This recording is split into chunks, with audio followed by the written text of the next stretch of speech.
Because if you know exactly what you're doing, guys, you're not creating art. You're creating pictures and whatnot, but you're not really creating art. If you're like, oh man, how does this fit in my mind? Then you've lost it already. It's not supposed to fit in anywhere.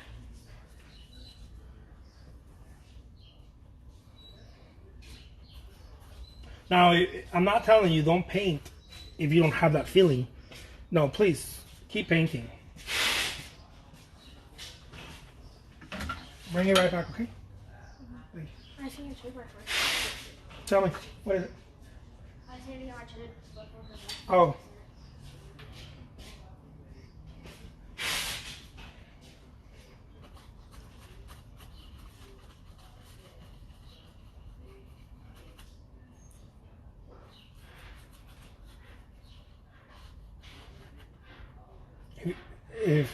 If you don't feel like you have that, it doesn't matter. Paint anyways with any feeling that you have, even if it's fear. Keep painting.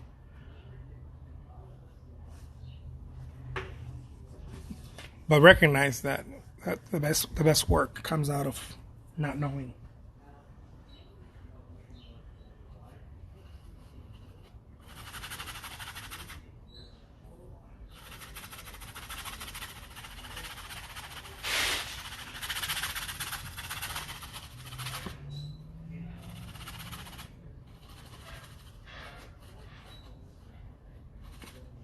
That's really where the best work comes from.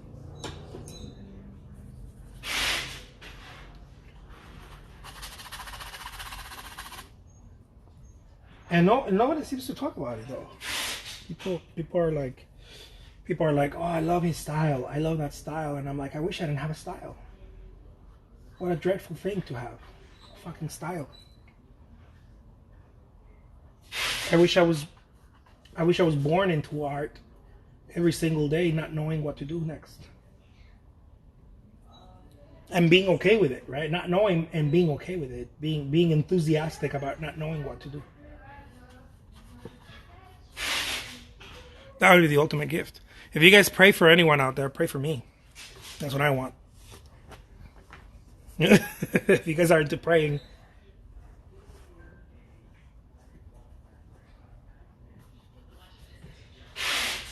My ultimate gift would be to not know what to paint and to be enthusiastic every single time.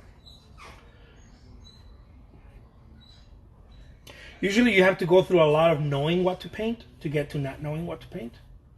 That's why Picasso said that it took him 4 years to learn how to paint like Raphael in a lifetime, to paint like a child.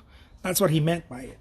When people say he never painted like Raphael, people don't understand what the fuck he was talking about. He said that he went to academic school and learned the academic style, which was taught the draftsmanship of all the French painters and the Italian schools, and that's why he meant that.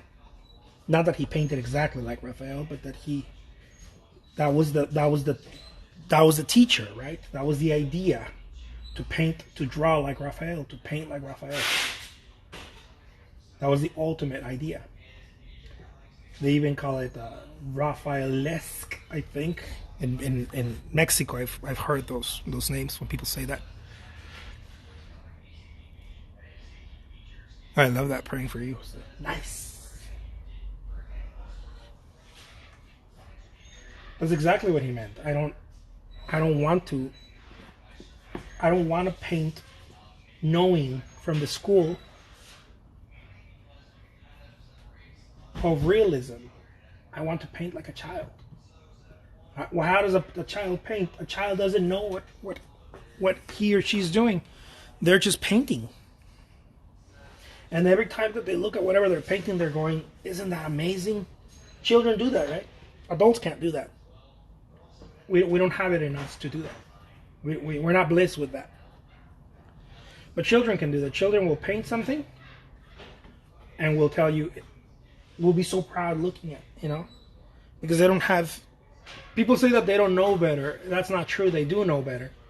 We're the ones who don't know better. So So we smack it out of them. Other children smack it out of them, right? They're like, your painting sucks. And then the child starts learning that not to trust their instincts anymore, not to trust themselves. But the reality is that the child is painting as not Michelangelo, Da Vinci said, in the ultimate form. The ultimate sophistication is simplicity. A child is painting in full simplicity. It's the ultimate sophistication. But people don't. We don't recognize that, right? Picasso did. Picasso did recognize that. He understood that.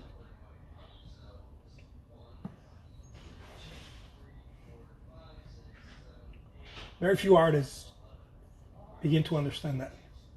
I think they understand that from doing a lot. When you do a lot, you go through moments of surrender. You don't want to do more. And not more as in I'm tired, as in I'm mentally exhausted. And those are the moments you stretch. It's kind of like going to the gym, you know? When the muscle breaks down, it's when it grows, right? The muscle has to break. That's where it grows. The muscle has to suffer and break. It has to rip. And then that's where it grows. Well, same thing for art. Miro, yeah, absolutely. Miro is childlike. Miro is one of the finest. Because they many of them took what Picasso was doing and took it further, right? Picasso could only get so far. He could only bring the torch so far. Just like Monet. Monet could only bring the torch so far. Just like Manet. Manet brought the torch so far and then gave it to Monet. And then Monet takes the torch, gives it to Cezanne. Cezanne takes the torch. And, you know, they start passing it and give it to Van Gogh.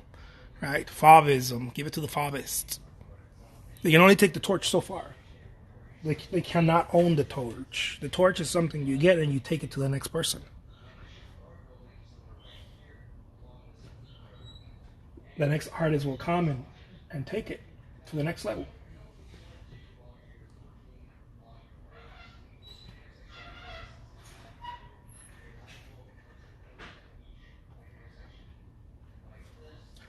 It's only when you start painting childlike that you're actually... But it's very hard. It's very difficult. There's so much judgment in your own mind, right? One way to stop the judgment and to seize it is to not focus on one thing. What has helped me is to focus on many different activities throughout the day. So if all I'm doing is making oil paintings every day, I get very disappointed of what I'm painting.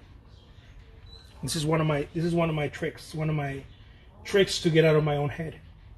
If all I'm doing is painting oils, I start getting very disappointed. People tell me, how do you do so much? How do you paint so much? I'm like, I don't. I move a lot. That's what I do. I move a lot. Because if you stay for long periods of time in one single place, you start hating it. You start disliking it. You don't believe me? Pick the best food that you enjoy. I don't know what that food is. I don't know. Filet mignon, whatever the hell your best food is. Try eating it every day, all day. See how that feels. Of course not. You have to move. So I move a lot. I'll leave you guys with that. My name is Jose Trujillo. This video is about to end. Thank you so much for hanging out. Peace, everybody. If you want to find out more about my work, come and hang out with me. Take care, guys.